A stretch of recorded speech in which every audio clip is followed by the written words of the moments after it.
Hello friends, my name is Jonathan Moyer and I'm organist and Associate Director of Music here at the Church of the Covenant. Happy New Year, welcome to 2021. We are certainly off to a very adventurous beginning. In the month of January, we observe the season of Epiphany. This is the Christian liturgical season that precedes the weeks of Lent that then lead us to Easter. In this coming weekend service, we observe the story of the baptism of Jesus.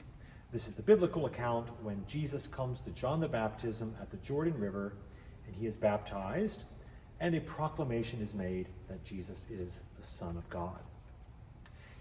Throughout the liturgy in this weekend's service, we reflect on the sacrament of baptism and also the idea of the baptismal waters.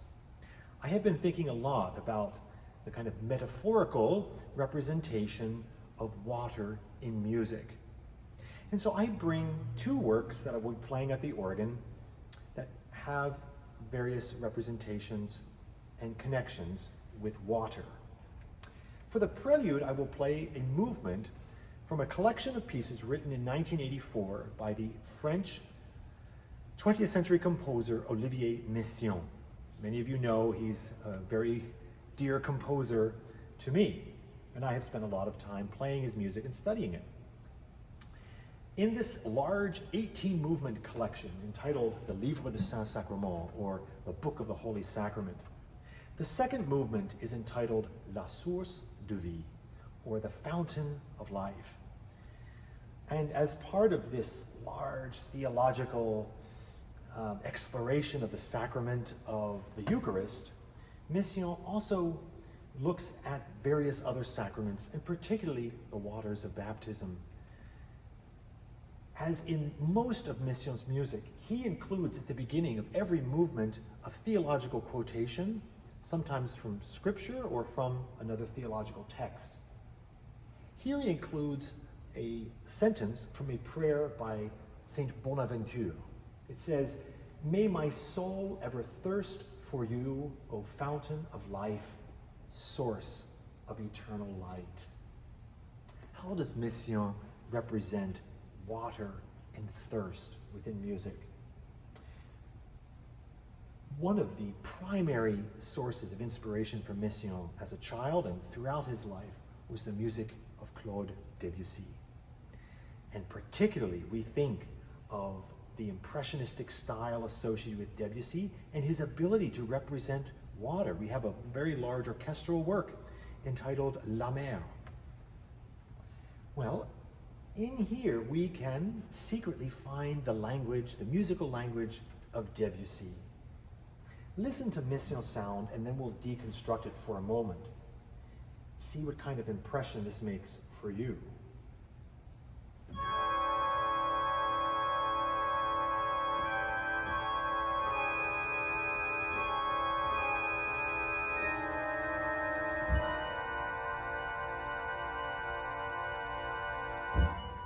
Well, there are many elements here, one of which is certainly this brightness and almost this effervescence that comes through the music. For me, it's as if light is penetrating the water and you see a refraction of many different colors. But if we break apart this texture, we find some very simple harmonies underneath that come directly from Debussy. Debussy was known for taking very simple major chords or minor chords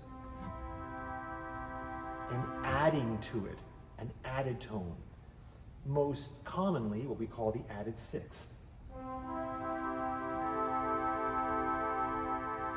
to the minor chord as well.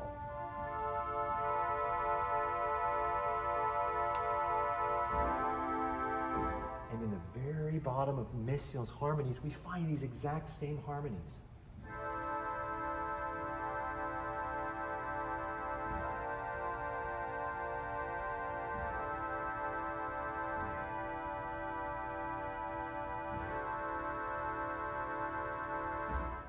Messiaen then furthers this idea of added tones, of overtones that make the harmony even more complex and more vivid. To these tones, he adds this kind of high harmonic.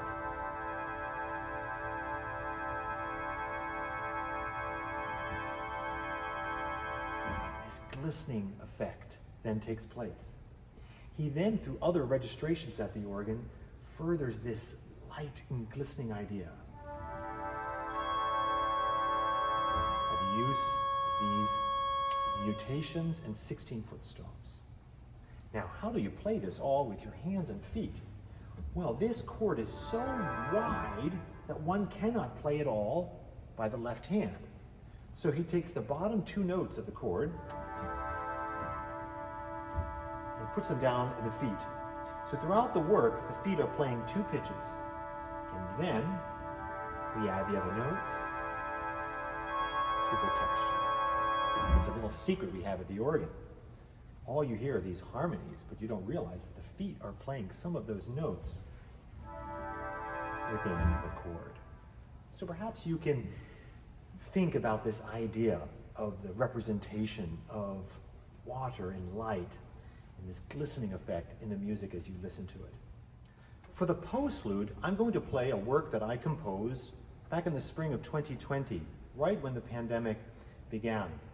And this was originally a kind of reflection on the Holy Week, or Passion Chorale, entitled Herzlipste Jesu, a German chorale to which we sing the words, Ah, Holy Jesus.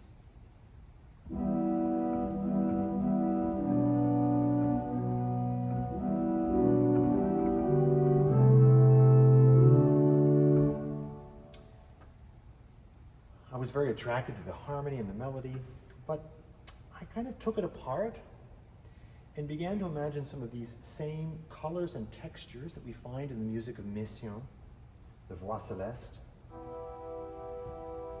I took the harmony of the opening statement of the chorale very slowly, then began to take notes from the melody and play them with these glistening sounds that we find on the organ, but in the pedal.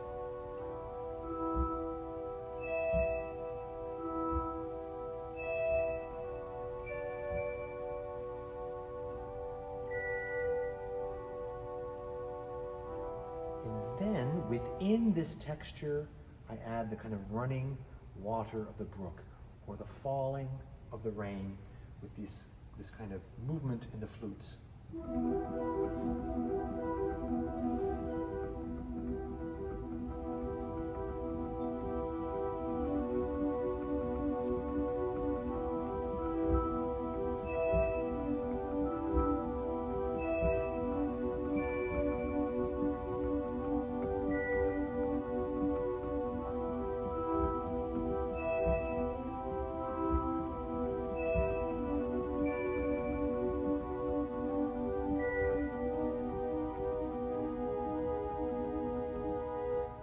Work continues.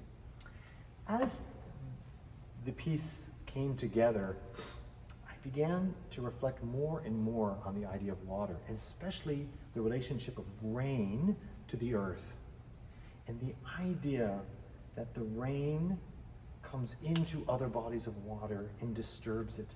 It breaks it. It comes into our lives and wakes us up. It comes in unexpected ways at times. So within the video that I will show this coming weekend, you will see many images of water and rain. The work is entitled Broken. This comes from the German word brochen. Herzlipste Jesu, was hast du verbrochen? But maybe this word can be expanded in so many other ways, not just breaking, not just disobeying or misunderstanding, but perhaps disturbing, changing. And I think this is another beautiful idea in the relationship that we have to water.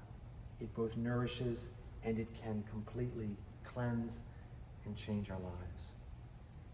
So I hope this music has meaning for you as you listen in this coming weekend service. Thank you.